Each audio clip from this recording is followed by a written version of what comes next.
J'aime à imaginer des citations de penseurs fictifs. Il pourrait très bien dire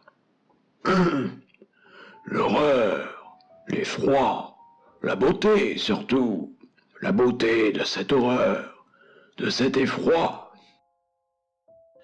Oui, ce sont des choses de ce genre qui me viennent à l'esprit. Il trouve toujours les formules adéquates pour qualifier les choses atroces. Ce que je crois, c'est que c'est empirique, rien de plus. Ont-ils déjà tué quelqu'un parce qu'il avait plus peur de tuer que vous?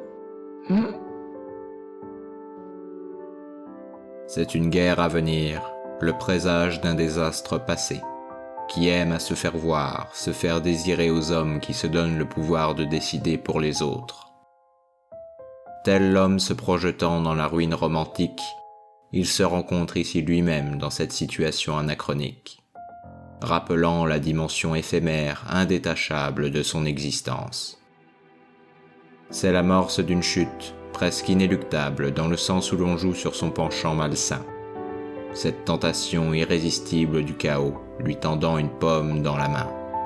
Oui, la beauté dont il parle est bien réelle, mais elle ne vient qu'après coup. Lorsque le silence mortifère chante dans les pierres des bâtiments démolis, lorsque vous êtes le seul encore à bouger, vous vous rendez compte de votre insignifiance. Vous n'êtes plus vous-même et savez bien que plus jamais vous ne le serez. Vous devenez le néant. Vos derniers efforts vous permettent de réaliser que tout est vain. Tout espoir que vous fantasmez n'est qu'une plaie de plus qui se crée. Plus rien ne pourra vous sauver.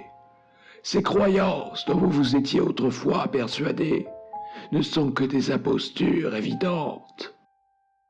Surprenant que je vous parle de beauté, non? Malgré tout, c'est bien de la beauté dont il s'agit, mais elle est indicible. C'est bien aussi pour cela que je vous parlais d'empirisme précédemment. Ces bâtiments que la guerre a décidé de raser ou de détruire partiellement, ils y sont tous. Incendie ou éclat d'obus, ne restent plus que des murs décharnés et une épaisse poussière cachant de manière éparse les innombrables débris. La ruine est magnifique en ce qu'elle a de fragile. Elle est la trace lyrique du temps qui passe. Elle est aussi le déclencheur de notre imagination quant au passé du lieu. Que s'est-il passé? Elle nous pousse à la questionner et à fantasmer de renverser les propriétés physiques du temps. Nous ne comprenons guère les ruines que le jour où nous-mêmes le sommes devenus.